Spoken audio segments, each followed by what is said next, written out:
শিরিক ব্যতীত অন্য পাপ যদি ক্ষমা করে দেন, কিয়ামতের মাঠে আপনি বেঁচে গেলেন। জেনা করেছেন, চুরি করেছেন, মদ খেয়েছেন, মানুষ হত্যা করেছেন, আল্লাহ চাইলে ক্ষমা করে দেবেন। আল্লাহ বলেছেন চাইলে ক্ষমা হবে। হ্যাঁ, হতে পারে আপনার ক্ষমা হলো না, হতে পারে। শিরিক করেননি, তবে এমন পাপ করেছেন যে পাপের কারণে আল্লাহ আপনাকে ক্ষমা করলো না। ধারাবাহিকতা কি বুঝতে পারছেন আপনারা? বাড়িতে মন যেন না থাকে, অন্যদিকে মন যেন না থাকে।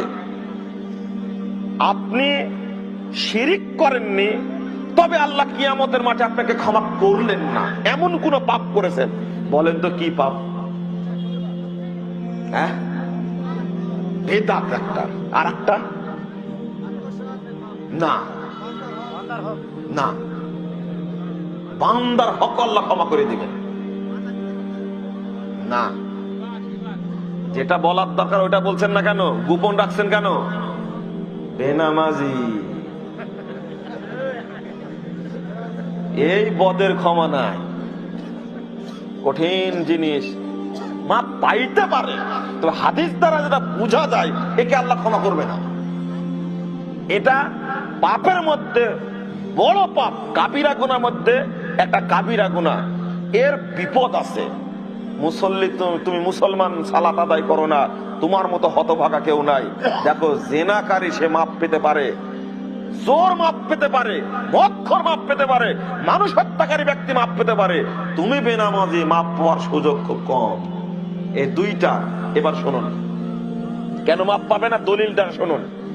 রাসূল সাল্লাল্লাহু আলাইহি ওয়াসাল্লাম বলছেন, ও মাপ পেল না, কিয়ামতের মাঠে জাহান্নামে গেল। শিরিক করেনি, মাপ পেল না, জাহান্নামে গেল। 4739 নম্বর হাদিস আবু দাউদের মধ্যে আসছে। মুহাম্মদ রাসূলুল্লাহ সাল্লাল্লাহু আলাইহি ওয়াসাল্লাম বলেছেন, শাফাআতি লি আহলিল কাবায়ের, যারা কাবিরা গুনাহ করে মারা গেছে তাদের জন্য আমার সুপারিশ। অর্থাৎ জাহান্নামে গেলেও আল্লাহর নবী তাদেরকে সুপারিশ করে বের করে জান্নাতে নিয়ে যাবে।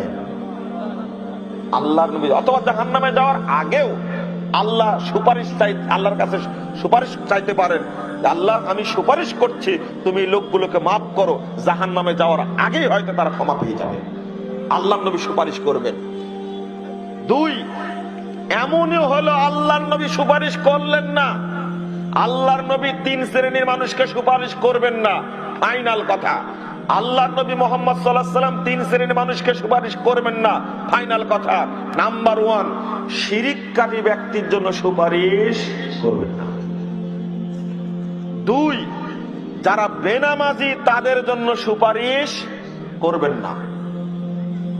3, যারা বেদাতি তাদের জন্য সুপারিশ করবেন না। তবে এই 2 শ্রেণীর মানুষ এক সময় টিকে যাবে। দলিল, শিরিক সুপারিশ করবেন না।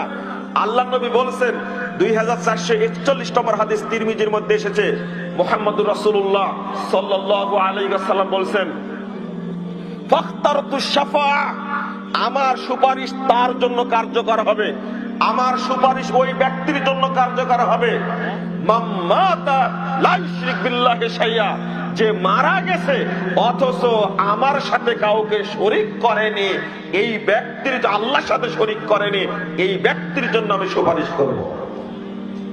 তাহলে বেনামাজি তো আসলো না এখানে, কে আসলো এখানে? শিরিককারী আসলো। তো বেনামাজি কই? ইবনু মাজার 1080 নম্বর হাদিসটা খুলুন। হাদিস শুনেছেন, ফাকাত কাফারা, যে ব্যক্তি সালাত ত্যাগ করলো সে ব্যক্তি কুফরি করলো।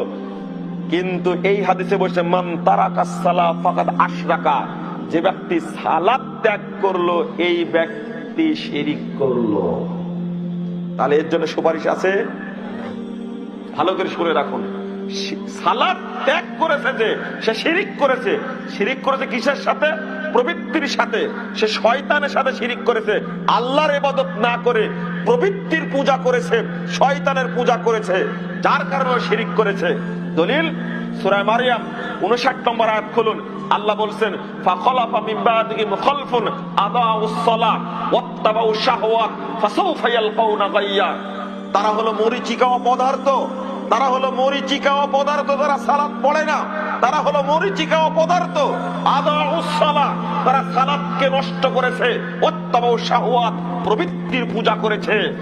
সালাত আযান হয়েছে, ও চা বিক্রি করছে, চা স্টলে আপনি গল্প করছেন, ইকামত হয়ে গেল, ও চা বিক্রি করছে, কাজ করছে, দোকানে বসে আছে, সালাত শেষ হয়ে গেল, ও চা বিক্রি করছে, দোকানে বসে আছে, দোকানদারি করছে, সালাতের আযান হয়েছে, ইকামত হয়েছে, জামাত হচ্ছে, চোখের সামনে দেখার পরে সালাত পড়ছে না, মানে ও প্রবৃত্তির পূজা করছে, ও শিরিক করছে, ও প্রবৃত্তিকে ভালোবাসছে, মনকে প্রাধান্য দিয়েছে, ও আর শয়তানকে প্রাধান্য দিয়েছে। আল্লাহ রাব্বুল আলামিন বলছেন ফাসাউফা ইয়ালকাউনা গাইয়া, অচিরেই এই ব্যক্তি